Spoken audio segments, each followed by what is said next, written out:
deep. Canseco back to the track, looking out. It is off his head, it looked like. And over the top, a home run. It's been a while since he's seen a hole that big. I pride myself and think of myself as a man of faith.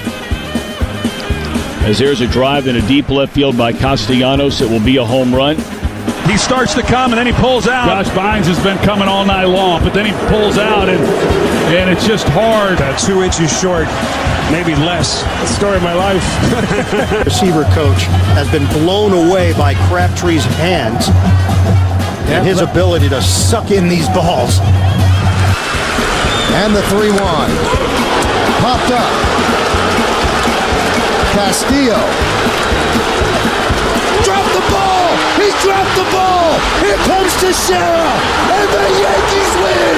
Oh my goodness! Listen in as we tackle everything in the world of sports right now. Throw your hat in the ring at 516-572-7440. This is WHPC Sports Talk on the voice of Nassau Community College 90.3 WHPC.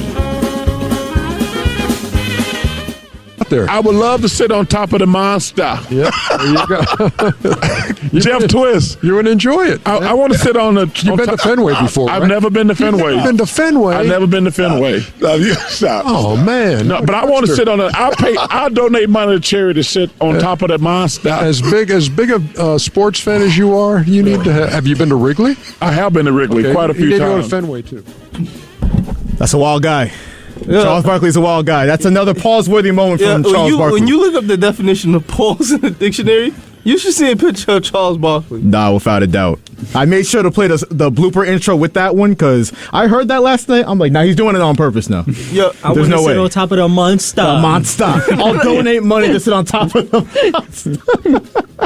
Nah, if Cam run at base was. Yeah, they just need, you know how they have Shaq and the Fool. They just need to have a whole segment on like pause moments. It's like this is a pause right here. Nah, Cameron and did you see when they talked about Barkley with the soap? Yes. What? Barkley's wild. Nah. We are going to get on with the show, but yeah, it's Friday. Welcome to the Friday edition of WHPC Sports Talk. Here on the voice of Nassau Community College 90.3 WHPC, it is Joshua Umahi as your host, joined by Eric Williams. How are we doing, Eric? Listen, some big news. I mean, I would have been happy about it if we didn't have Brandon Cooks, but we got Brandon Cooks. We filled in that hole of the Noah Browns of the world.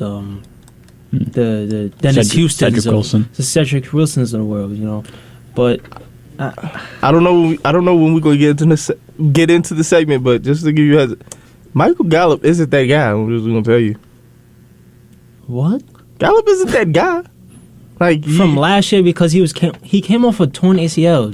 He didn't have any OTAs. Oh, you got CD at one side, right? You got Cooks in the middle at the slot. You need another number one. Michael Gallup is a jump ball receiver. What are you talking about? He not. You see when he hold. He does it to y'all every time we see y'all. So what are you talking about? Quick question. He had an off year this year and he killed y'all on Thanksgiving. I gotta get this one to Josh because I see we have another Cowboy fan who might be a little biased. What's up, Corey? Would you take Michael Gallup over DeAndre Hopkins? No. Thank you. But at this point, you have to. Well, you have your 3 wide receivers set already. You have it set already. The only way I see them not doing it is if you have a cap issue. Yeah, what's the point of signing him? We just signed Gallup to a contract. What's the point of releasing him, taking a cap hit, and then signing Hopkins? It doesn't make sense. I'm just saying, I personally, if you had a chance to get the true number one, I'd go get him. We haven't been in the DeAndre Hopkins sweepstakes this entire time. It's always been like other like the Ravens, like other teams, the AFC teams. Like it has not been us at all. Like we have not gone near him. Like if we had a chance at Hopkins, we would not have traded for Cooks. if we had a chance for Hopkins. We weren't in that sweepstakes for Hopkins. Well, to be fair, nobody really was because nobody wanted to trade for that contract. Nobody did. And nobody did. And the Cardinals, in my opinion, they're the big money laundering scheme in the NFL. There's always that one team where it's like, what are you doing? You couldn't get anything. I know the contract is the contract, but you couldn't get anything. Not even a fifth or a sixth for DeAndre Hopkins. My thing with this, right? You know who I feel like this is more damning on? Kyler Murray. As a quarterback, if your star receiver says, "I'm done with this. I'm ready to go," what does that say about you? It says that he turn on his Xbox.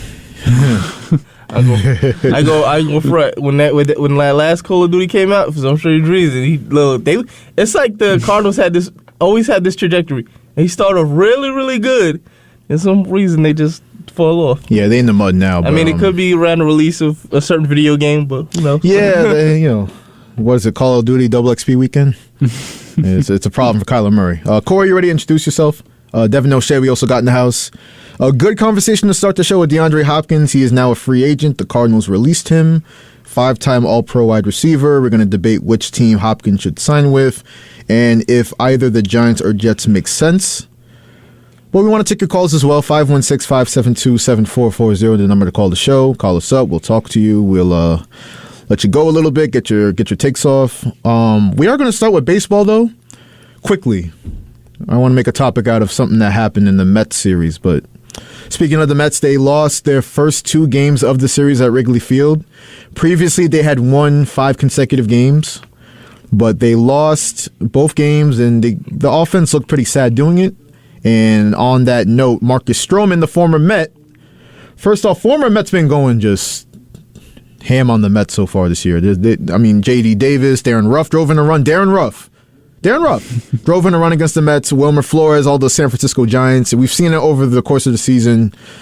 Now it's Marcus Stroman joining in on the fun. 8 innings of 2-run ball.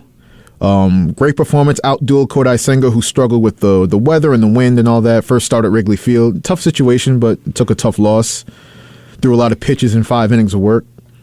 I wanted to get to Marcus Stroman, though, because he was definitely, if anybody knows anything about Marcus Stroman, he's got a big mouth. He likes to talk his stuff. And this is a guy that came from Patchogue Medford High School. So he's from Long Island, and he was a Met once upon a time, but you could tell he's got that kind of the world against me kind of mentality. And he carries that with him on the mound every single start, and especially against his former team. A couple days ago, he was definitely he was doing this celebration, and he was pounding his chest walking off the field. And you look at it, I knew some Met was going to have a problem with it. Some Mets, and it didn't show with the Mets' performance with the bat, but it did show in an anonymous quote. Y'all know how much I love anonymous quotes. And he was talking about, there's a time and place for everything. I'm paraphrasing, but we thought it was lame. I'm going to pull up the exact quote, actually. But, I mean, just on that note, the start against Stroman, or the Stroman start against us, and the celebrations, do we really... Well, what's our thought about the Mets, whether it's just this one anonymous Met or a group of them, taking issue with the celebration? I mean, he was a Met for a minute, and I don't understand the hate for a team that you played for. You were with us, you played well. It's just, why you gotta make I'm cool with the anonymous Met player making comments at Stroman, because he's been horrible to the city of New York, and he's got 75% of Mets fans blocked on Twitter. I am upset with myself for rooting for this guy when he was with us, for not knowing that in the future he was going to be a complete clown with us. Come on. I mean, he was decent as a Met. He had his moments, but mostly, you would call it decent. He wasn't great. He wasn't terrible. He was a solid pitcher. And a third, fourth. Yeah, exactly. And that's all we really needed him to be. So the fact that, I'm looking at the video right now again, he's pounding his chest, he's pointing at his heart, and really shouting as he left the game. And an anonymous Met said, I have the exact quote here, show some respect, be a professional, it isn't all about you. Now, I know baseball is the land of you can't celebrate anything, or else, you might get throwing at you might get a 90-mile-per-hour fastball in your back. I get all of that, which has always been funny to me, but that's besides the point. My issue is with the Mets, like, if you really felt the way about it, because he was celebrating like in the third, fourth inning. So if you really had a problem with it, get some runs off him. I hate the fact that this guy dominated you, and he has the right to celebrate after he does that. Now, whether Mets fans want to be happy about it or not, I know I wasn't. I was definitely pissed off looking at it. But if like the Mets, and this is why I say, like we use the phrase "dog in them." Like who has that dog in them? Which team, which player has that dog in them? The Mets have shown me multiple times throughout this season and towards the end of last season, where's the collective dog in this team? Where is it? Because I'm looking at, like, you go after the game and it's an anonymous quote and it's like, all right, where was that fire and desire during the game? That's the only issue I have with it. But shout out to Marcus Stroman. That was the Mets' second straight loss after winning 5 straight games, but they did win last night by a score of 10-1. Pete Alonso is on an incredible run. He hit his 19th home run of the season. He's on pace to shatter the Mets' all-time mark. This is the most home runs at this point of the season by a Met all time. I mean, we might have to start up that MVP stuff again. I know that was a thing last year at times. Obviously, Goldschmidt won, but Pete Alonso's been incredible on an offense that's really struggled at points this season. You haven't gotten the same production out of guys like Francisco Lindor. You're relying pretty heavily on guys like Brett Beatty, Francisco Alvarez, young guys that just came up. But Pete Alonso, I mean, without him, I don't even want to know where the team would be. This would be a disaster if not for Pete Alonso. And it's crazy because now people are just talking about, I think it was Sal Licata on The Fan, talking about, oh, why is he humping the air after every celebration after a big play? Like, that's weird. I get it that you want to call that out, but I mean, I'm not going to sit here and criticize the only productive player on this offense for the entire season. I'm just not going to do that. So it's like, find someone that's gonna beat that Pete Alonso's record that he's gonna beat this season. Then you can tell him to not do that. Yeah, I mean, dude is playing incredible. Absolutely. Don't complain. It's crazy that he's not batting for high average, and I know nobody really cares about batting average anymore. But look at it, 900 OPS now. I think it's only going to continue to rise. The issue is, and this is the talking point with the Mets on repeat, the offense, the Vogelbacks, the Phams, the Cannas, the Martes, the Eduardo Escobars. Like, we really don't need to see any of these guys. I know, and Daniel Vogelback, our guy Frank Fleming was calling him Vogel Fat, which is funny coming from him. But I mean, I hate to name call, but he hasn't been good. He barely swings the bat. Good for him. He draws a lot of walks. Your OPS is pretty high. I mean, OBP is pretty high. Good for you. But as a DH, I think the Mets need a lot more than walks and backwards Ks, striking out looking. So that's the story with the Mets. We'll still take your calls. We are going to move on to the Yankees. We got a fast-paced show here today, but the Yankees did win the opener of their home series versus Baltimore. We covered that on Tuesday, but thanks to Judge and Volpe coming through, and Judge with the game-tying home run in the 9th. Anthony Volpe with the game-winning sac fly in the 10th inning.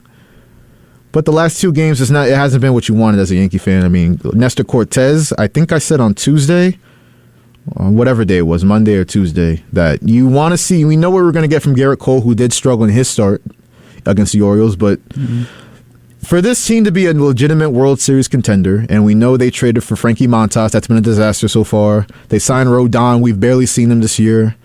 You need Nestor Cortez to step it up and be that guy he was last year.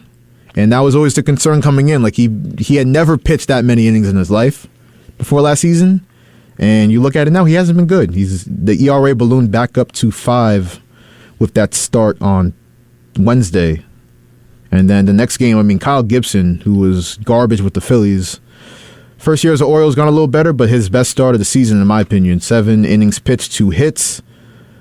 Yankees 3 hit over a 3-1 loss to Baltimore. They've lost 2 straight games. So both the Mets and Yankees streaks really hit a skid here. But if you look at the upcoming schedules, like the Mets go to Coors Field this weekend for Memorial Day weekend. And we meant Coors Field. Oh. Yeah, the beer?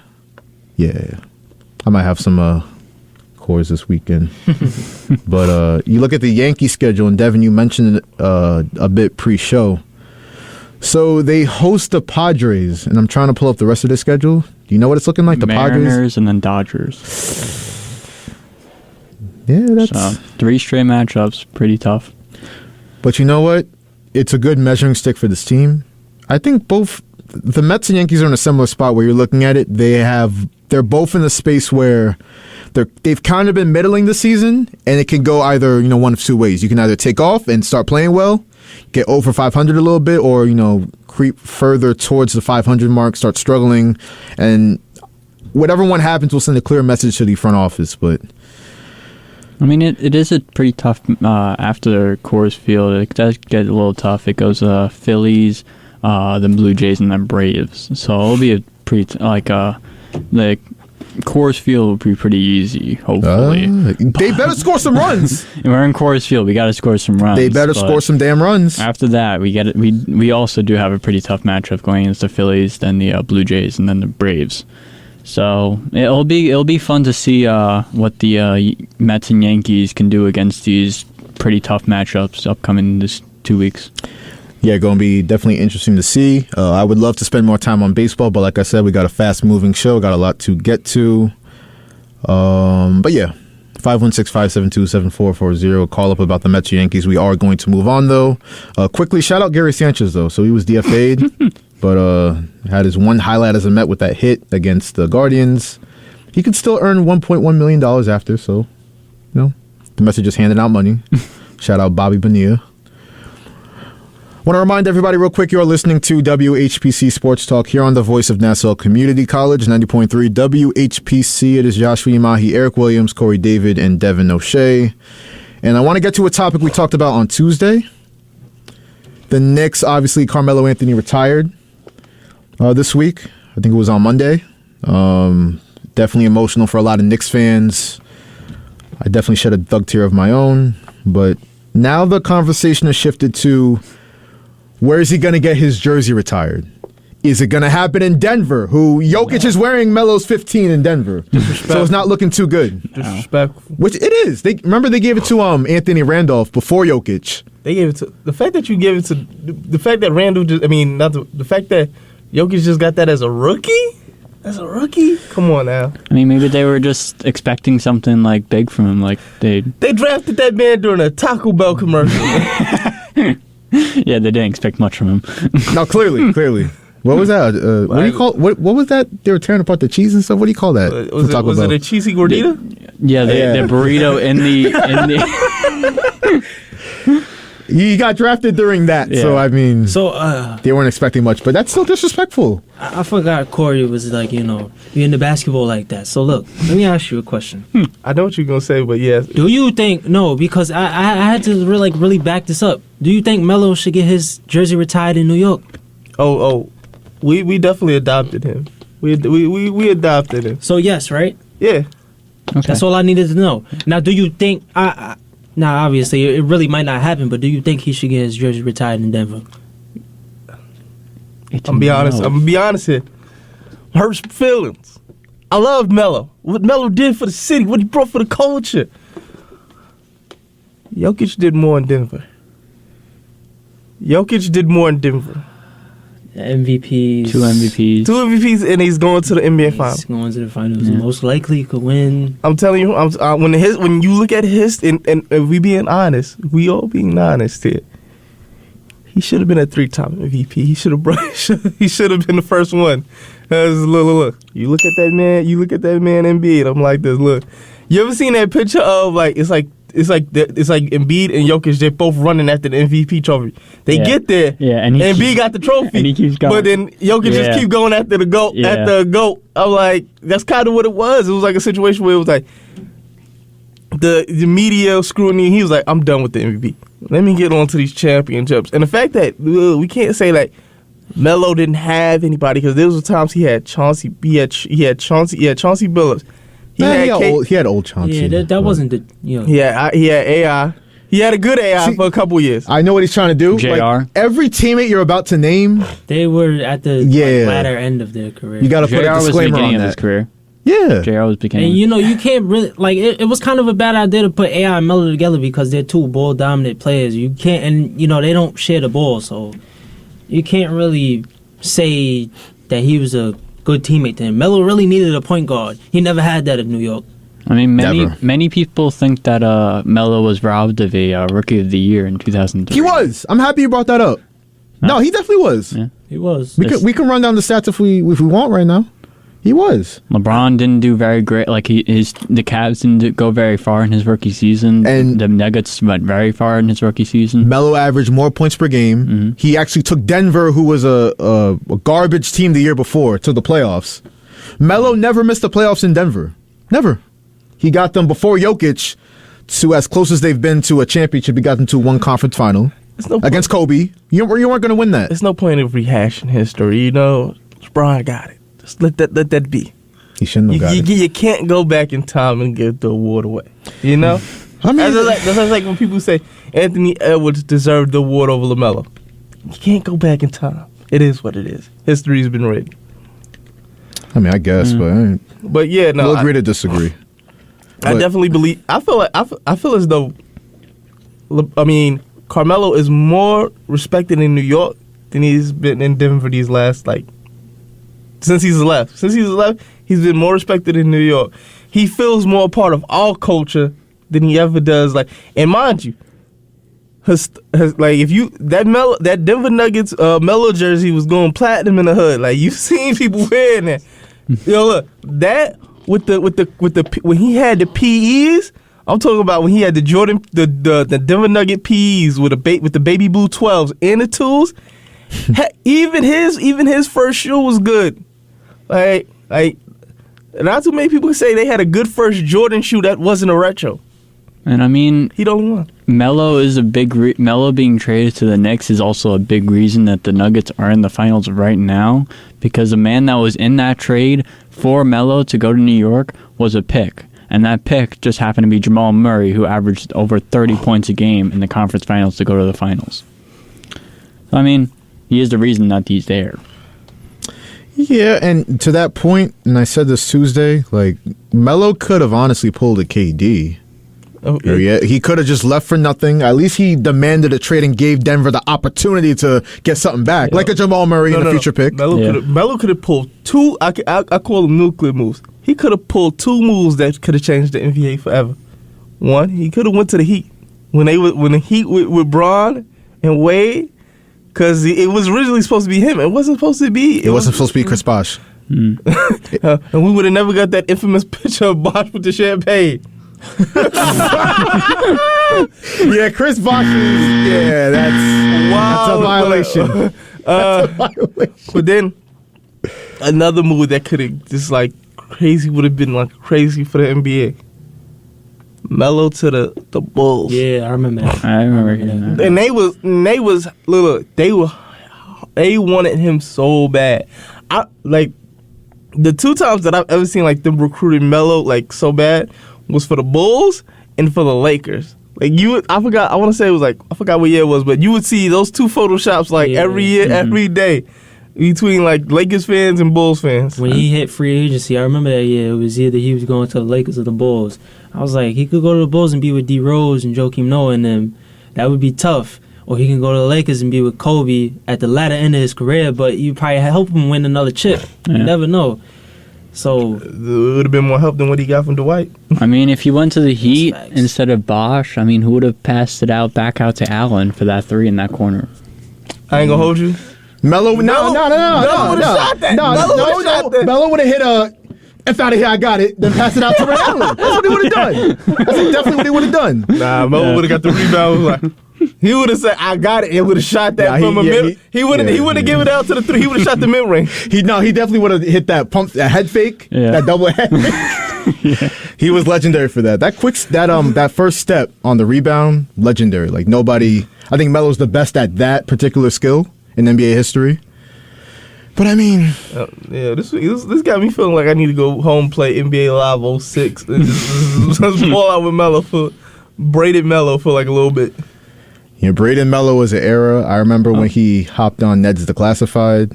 Yeah, I remember when he actually cut his braids off. Yeah, because he lost the bet. Yeah, he lost the bet. I was like, when he did that, I was like, oh, that's crazy. Hey, Lala was happy though. Of course. Don't forget the infamous Honey Nut Cheerios.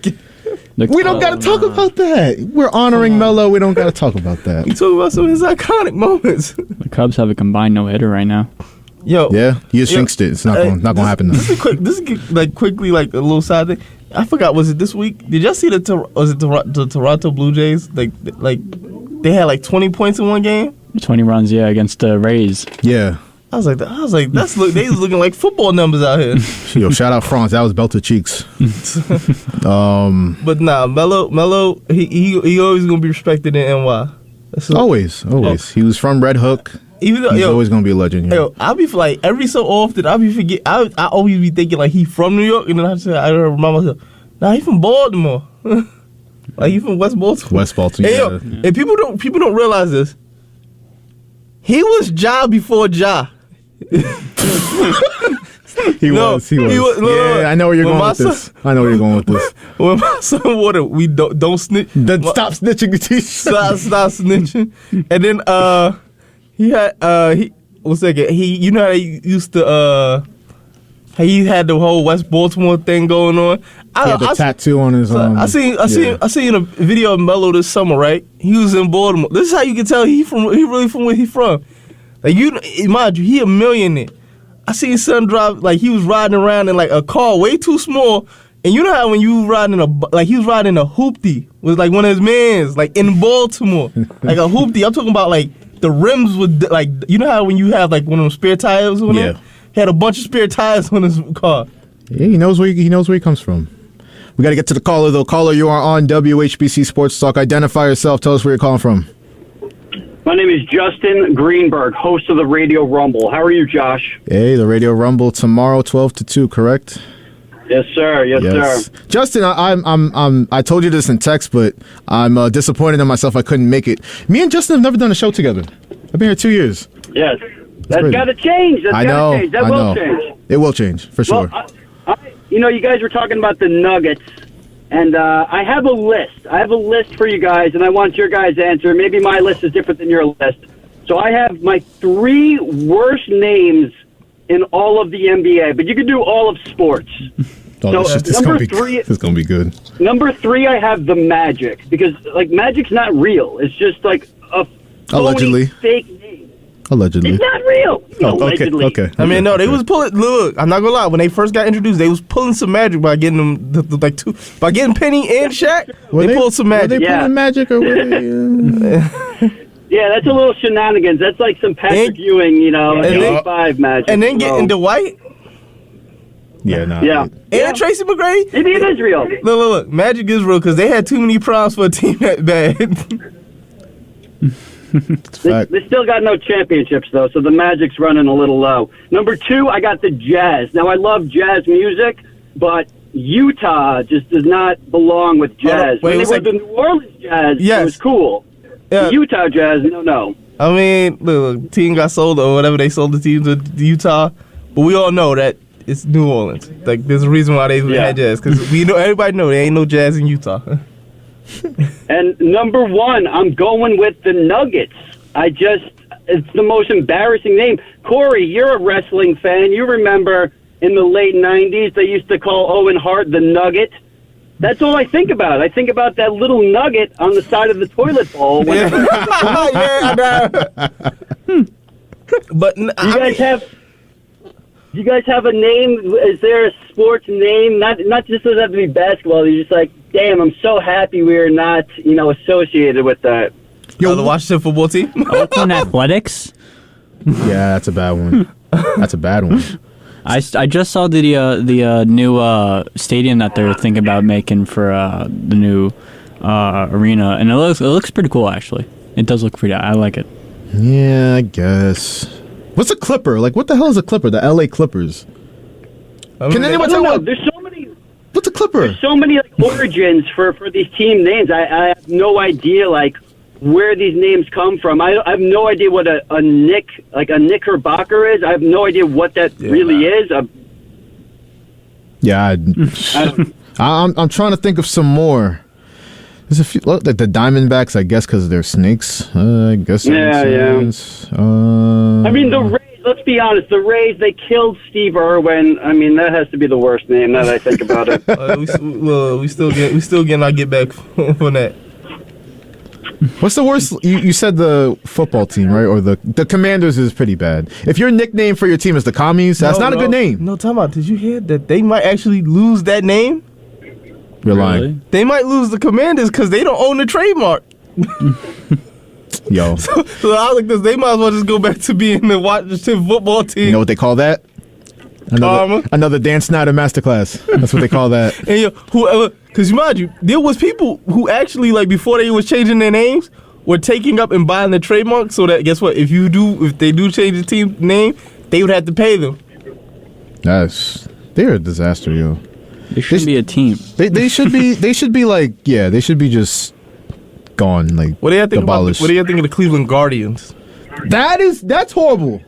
That's horrible. Listen, that name is so bad. I want to call them by the old name, even though it's problematic. The Guardians. The Guardians. That's the best they could have done. What do you think of your team, Josh? What do you think of the Saints? Are you biblical like that? Do you like that name? Oh, I love that name. You know me. Yeah. They're not a very holy franchise since they're bringing back John Gruden and stuff and Bounty Gate. They're not the holiest of teams, but I like the name. I rock with the name. Shout out John Gruden back in coaching. Back in the NFL. Wait, what happened with John Gruden? Gruden's back? The Saints are bringing him on, allegedly. It's not confirmed yet, but he's working with Derek Carr in the facility as the offensive assistant. Wow. Oh, my God. Yeah. Wow. Oh, interesting. All right, boys, I'm going to head on out. Have a good rest of the show. All right, Justin, thank you for the call as always. If you too want to join the conversation, 516-572-7440. Yeah, y'all didn't know that the Saints are bringing back John Gruden? Yeah, I seen that earlier. What's a spur? What's a spur for the San Antonio Spurs? It's the back of a boot. It's the back of a boot. Oh, okay. That's what the big old woman be wearing down there? You still in Charles' bit? Oh, yeah. I'm not done. Speaking of common, I want to. You thought I was finished? Wait. Run that back. Wait. You thought I was finished? You thought I was finished, Corey. Speaking of common, I want to. I know they tired of his ass up there. Nah, y'all remember this one. This is like the chef's kiss, like piece de resistance type, what Barkley said. That's not what Draymond's doing. Draymond is bracing. Yeah. And Joker, instead of going around him, he just banging and banging and banging. When a guy's banging you, you spin off of him. I'm trying to think the writers just doing him dirty. He just kept coming off the top of his head. I'm convinced now after yesterday with the I want to sit on the monster super pause. I'm convinced he does it on purpose now. He does. He does it to make Shaq laugh.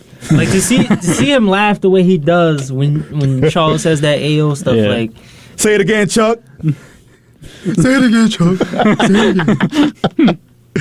Hey, that's a wild boy. We're pretty wild here sometimes. So. TNT crew, do you guys see what's it called? Ernie Johnson say what's up to Jimmy Butler, and like Jimmy Butler like felt like so happy seeing Ernie Johnson. He's like, I just met Ernie Johnson. He knows who I am. I would be the same way. Yeah, Ernie's a legend. I'm glad Jimmy Butler's giving him the respect he deserves. Even though he's like Jimmy Butler and like the face of Miami right now, like, he still gives the respect to Ernie Johnson. He's like, that dude is a legend. Hey, you know what? Jimmy Butler, while we're on the subject, we're going to use that as a perfect segue into what your Celtics is doing.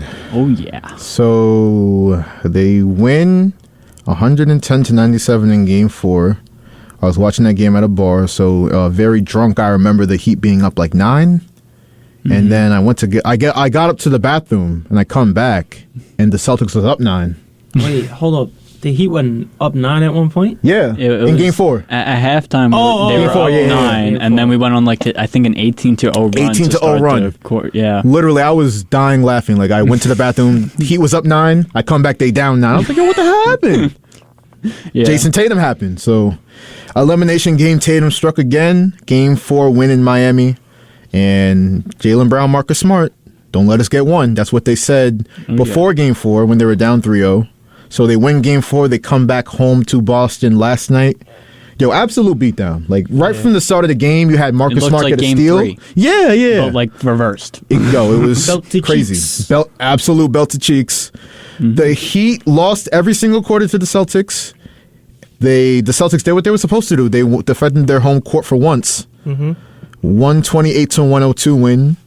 And now you're looking at it. Jaylen Brown saying we got 2. Don't let us get one more. Because if they win Game 6 in Miami, I'm telling you right now. There's no way the NBA guys, the basketball guys, or the scriptwriters, would let a team come back from 3-0. It's happening right now. It's right not, in front of our eyes. It's not happening. I'm gonna let you have. I'm gonna let you have your moment in the sun, because some strange reason, right? Whoever I bet for, they wound up losing. Is that right? Guess what? I'm thinking the Heat gonna finally close this out. So put a little thing on it to get blown out. I put money on for the game before that. I'm expecting this. The Celtics to come out strong. Yeah. In Game 3, right? Yeah. I'm just so. But I don't see them come. I don't see them making all the way. Like they losing one of these games. Jimmy's just not going to lie down and just lose like that. Because you've seen it, obviously, at the end of the game. Throw that little smirk like, I'm let you get this. Well, I don't care. This man can smirk all he wants. It's about what you do on the court. But Jokic is just chilling like, he like this. Y'all do whatever y'all going to do. Jokic like, who want me? We chilling over here. I mean, look, the Jimmy Butler can grin all he wants, he can smirk all he wants, but it's funny that all the NBA pages, like this is a thing on social media where when LeBron was doing it, like, oh, LeBron looks mad. Watch out for the next game. Get blown out in game 3. Like, who cares about a smirk? Just perform on the court. I've been on the bench before and I've laughed and we'd be down 30. Like, come on, like somebody said a joke like, hey, we got smoked this game. Like, you laugh about it. That's probably what he was laughing about. Like, we got smoked this game. I mean, there are 3 instances of him smiling, all 3 of them, him smiling after losing. Against the Knicks, when he didn't play that game, and then 2 times against the Celtics. Like, at some point, you got to think you're reaching. Who, Jimmy? No, like... No, that we're talking about him smiling. Pages, like, come on, like, you're reaching at this point. Nah, I'm not too sure because Jimmy is that type where it's like, he's easily motivated. Like, he just got to come with a reason to be like... He got the... I mean, people always say it, but... Got a little Mike in him. Might have a little Mike in him in more than one ways, but he got a little Michael Jordan. He got a little Michael Jordan in him, and it's just the fact that he's like one of the people that takes things personally. I took that personally. I mean, I love Jimmy Butler. I do, but I mean, that's all well and good, and obviously, Game 6 is a huge game. Where was that killer instinct in Game 4? You had the Celtics down 9 in the third quarter. Me personally, I would have thought to give my killer mentality on display and win that game. What was the game he went off on Grant Williams? Game 2. Yeah. I ain't gonna hold you. The script writers wanted them to lose that game. Like I ain't gonna hold you. They were supposed to lose that game. Like you say that killer instinct. Jimmy was kind of lying low. Like he really wasn't like that. He was coasting. He was coasting. Like, it's like, okay, we already stole one. So it really wouldn't matter, right? No, Grant Williams happened. Yeah, and that happened.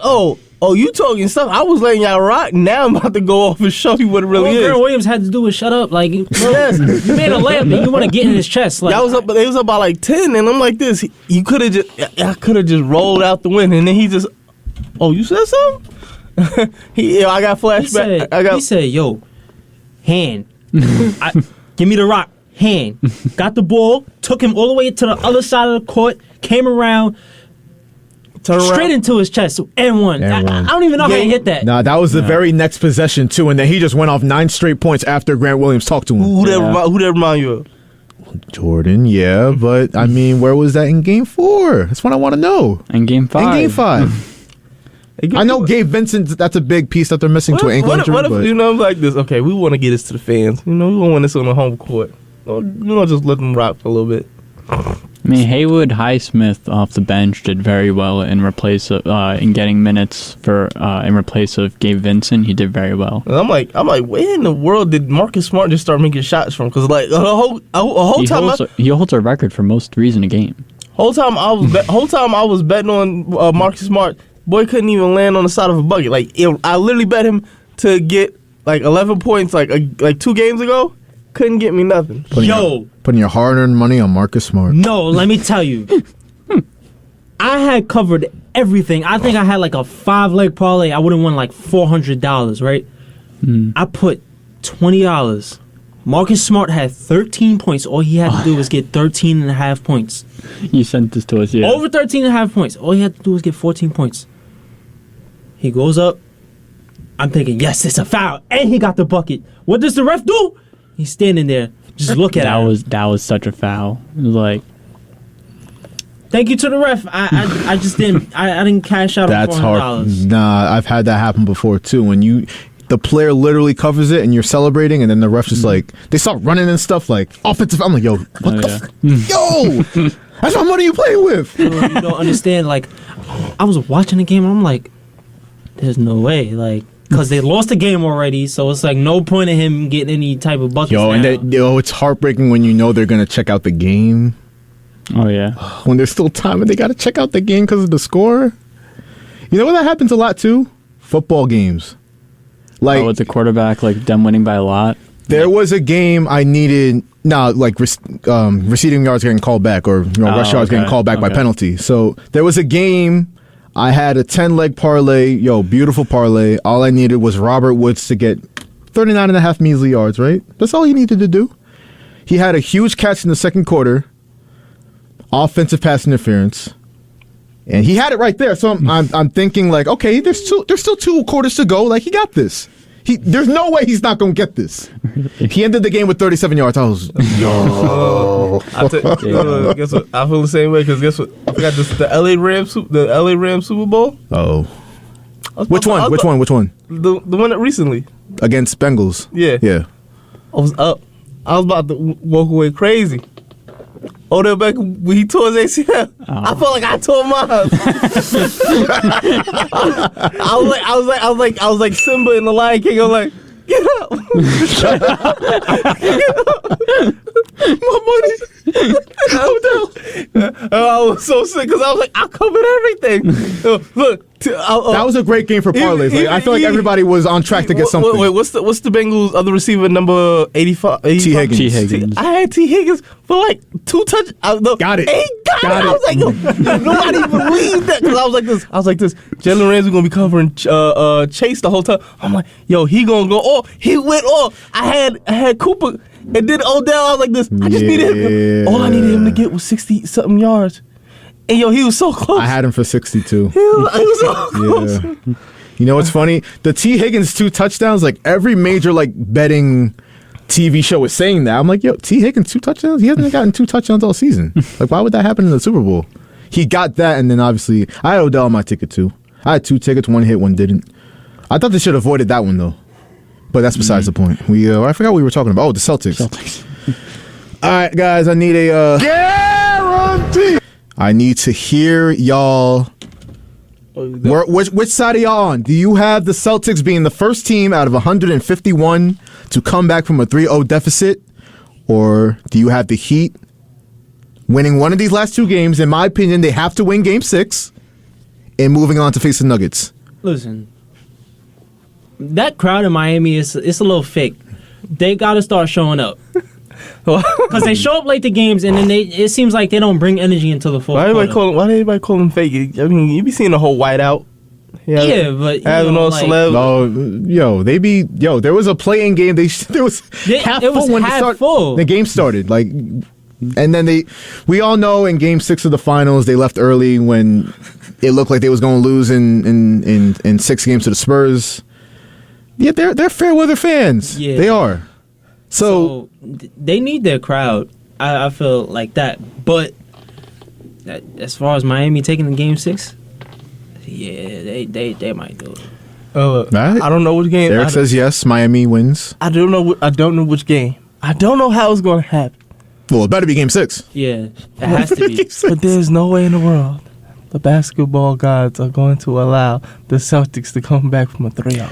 You know what? There is no way that Miami is not advancing. There is no way Jason Tatum, a.k.a. I texted Kobe even though it was really Russ. Tatum, because he shows up when the games don't matter. He got the wrong number. He was texting Russ.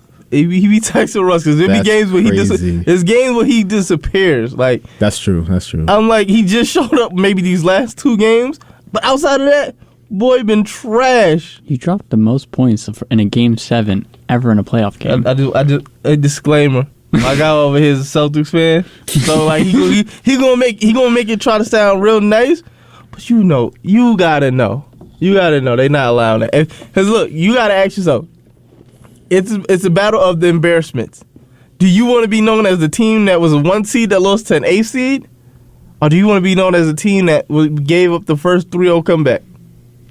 It's a battle of embarrassments. Who's gonna be embarrassed? I mean, he could do both. Beat the number 1 seed and also could lose from a 3-0 comeback. They're not the Heat or the 8 seed. Yeah, they beat the first seed. The Bucks.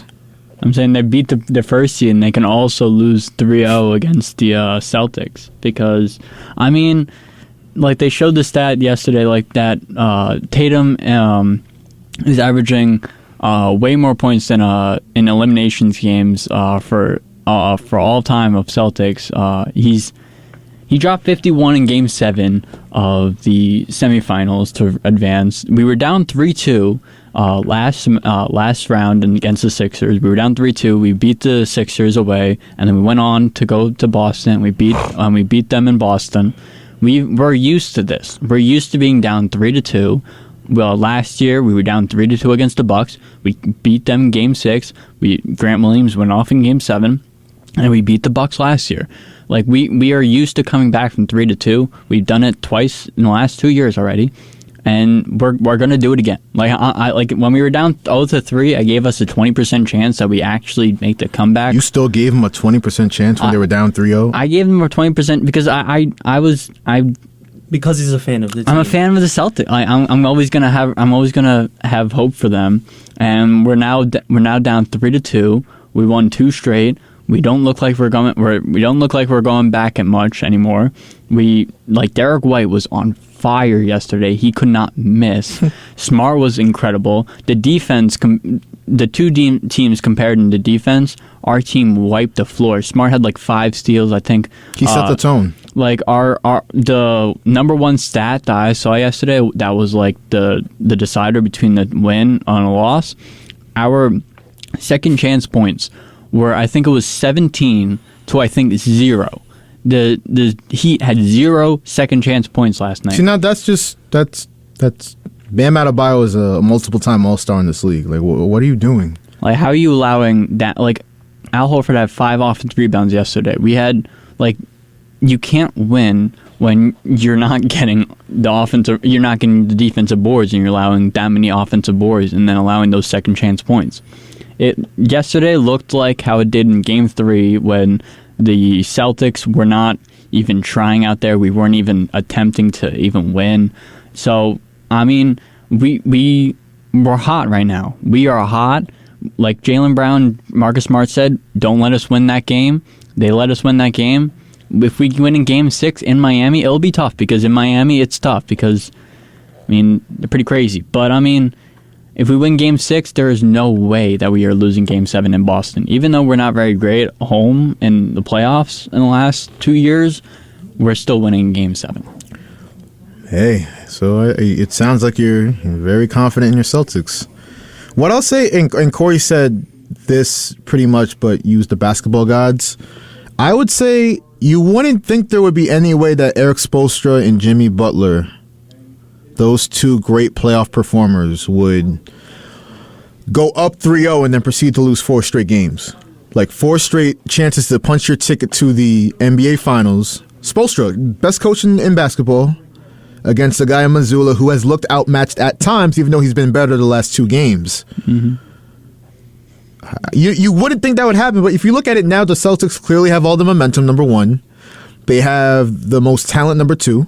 And right now, Jimmy Butler's got to step it up because the last 2 games, Jason Tatum has been the best player on the court.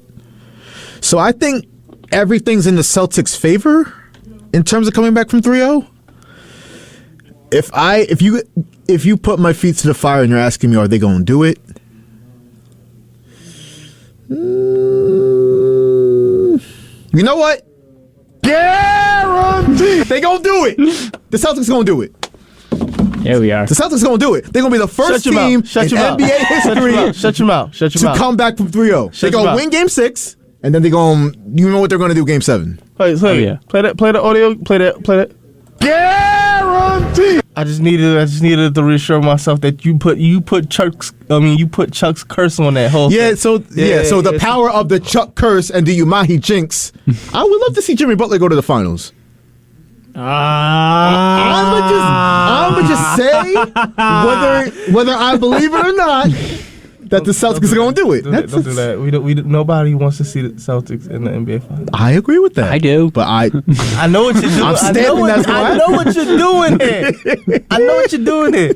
Adam Silver doesn't want the Heat in the finals, Liz. He doesn't. He clearly doesn't. He definitely doesn't. I'm gonna put the Corey curse on this. Look. The only way I do that with some money. Yeah, you gonna bet on the? I'm gonna bet on the Celtics every game. All right, so I'm gonna win a lot of money. So for whatever reason, Eric's got the Heat, and me, Corey, and Devin got the Celtics for differing reasons. No, I got them on FanDuel. I got them on FanDuel. I got them in real life. I got the Heat winning. All right. Corey with the emotional hedging. I respect it. Still going strong with that. All right. Well, that's the NBA topic. Let's get to what we started the show with before we get to something that Corey showed me that we definitely got to get to. Yeah, I'm not leaving that out. It's straight hating. And we know why, too. But we'll get to that. DeAndre Hopkins. Me and Eric have no clue what you're talking about. No, y'all will see. Y'all will see. DeAndre Hopkins, and he named 5 quarterbacks and kind of front runner picks: Josh Allen, Jalen Hurts, Pat Mahomes, Lamar Jackson, Justin Herbert. Only all of the top 7 quarterbacks, top 6, top 5 quarterbacks in the league. Which team do we think Hopkins should sign with? And the second part to the question: do either the Giants or Jets make sense from a fit and money standpoint? I don't think the Jets make a sense. But the Giants 100% do make sense for them to make a move. Like, first, they do have to make sure that they get Saquon paid. Like, that's the number one priority. But, like, also, you've been waiting. Daniel Jones has been waiting and waiting and waiting for a number one receiver to be able to throw to and not have to throw to Sterling Shepard and, like, a bunch of bums. Like they're not bums. Like, they're really making nothing out of something, and you can really give them something in DeAndre Hopkins. He's been a dog. He's been able to perform with trash quarterback. He's performed with like Matt Schaub. Like he's performed with bad quarterbacks before. Of course, you put all the good quarterbacks on his list, but I mean the Giants could also definitely be a number one team for that. Anybody else? No, I like that take. I think I don't know how much cap space the Giants have, but obviously it's DeAndre Hopkins. You pair him with Darren Waller, it'd be a good look. But I'm not. No offense. I like DeAndre Hopkins. I ain't no way I'm paying DeAndre Hopkins before I pay my star running back. Ain't no way. And the leader of your team. Yes, ain't no way. You can't do like and then I start seeing these media reports like, oh, the Giants are more than just Saquon this year. I'm like, come on now, don't do this. Stop putting that narrative out there like that, because now that's gonna sway him from like don't forget, he might. Do y'all think he can pull a Le'Veon? Saquon? Yeah. Probably not. Le'Veon was like really unprecedented. We never seen the guy just hold out for a complete season. Like maybe a couple games into the season, but he held out the entire season. I think Saquon's too important, and he has too much love for the Giants to do that. But money supersedes all, so I guess it could happen. It could happen. If you look at what happened with Le'Veon, like sitting out and like where he is now, he's not in the league. Like he held out, wanted to get paid, and now he's doing now he has his boxing career now. So it didn't go well sitting out. I don't know who went out more sad, Le'Veon or Antonio Brown, or in terms of boxing, Nate Robinson. I mean, my boy, what was that? what the? I was so disappointed. Nah, I've never been more disappointed in somebody other than myself than that night. Getting knocked out by, what was it, Jake Paul? That was crazy. Damn, Nate. Did y'all watch the fight this past weekend? Let's talk about it. I don't think Devin Haney won that. He did it. Y'all watch boxing? Y'all watch boxing? Yeah. I didn't know that. We got something to talk about. Talk about. And even if Haney had won it, that decision still was garbage. Yeah. Like, even if you thought Haney won it, that was still, like, if you watch the fight, like, I know Haney won more rounds, in my opinion, but Lomachenko had the big moments. Yeah, he had him hurt in the 11th. He almost dropped him. So you could say, oh, he won more rounds. That makes sense, but it's got to be a closer decision than that. No, Corey, I see you making that face. No, it was a closer decision. It was a closer decision, but in the end, a win is a win. But I tell you what, and he's the champ. You get those calls a little bit as a champ. I tell you what, he's not beating Shakur. He's not beating Tank. And I don't. It's going to be a battle with both of those. Yeah, I think people are saying that like Shakur is probably the best out of all those. Hey, the boxing, we gotta talk more boxing on the show. I wish we could, because I'm like, that's gonna be a Friday thing. You seen the big fight that just got announced? Terrence Crawford and Errol Spence? Yeah. Yo, a lot of people going with Spence. I ain't gonna lie, I'm taking Crawford. I'm going with Spence. All right, we definitely gonna make this a Friday thing. I'm going with the Long Island native. You look at Devin Haney's Instagram posts. Every one of them is saying 29-1. Good for him. Every one of them. Good for him. Reaffirming it. I did not know Errol Spence is from New York. He didn't? No, I didn't. Yeah, you learn something new every day. You actually just you just taught me that. I didn't know that either. I believe he's people from Long Island. Hey. 2 quick points I wanted to end the show on. So, Corey, you showed me that Scottie Pippen's still hating on MJ. You know why that is? Called LeBron James the greatest statistical player ever, and that Michael Jordan was a horrible player. He was before Pippen got there. He was a one-on-one guy. Corey, tell the people why he's saying this. Because MJ's son pipe. His son is smashing your baby moms and your ex-wife. That's why you're not fooling nobody. We see the hating. You see the hating, y'all. Yeah. I ain't gonna hate on Michael Jordan though. Hey, it's called generational hate. On the blood, he's hating on the blood. Like when Michael bring him to practice, when Michael bring his kids to practice, Scotty's looking at him.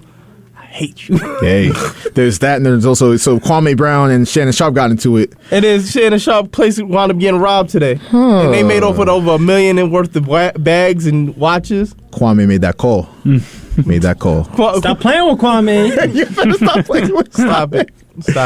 Hey, we're gonna call the show on that note. We're closing out the week on a good note.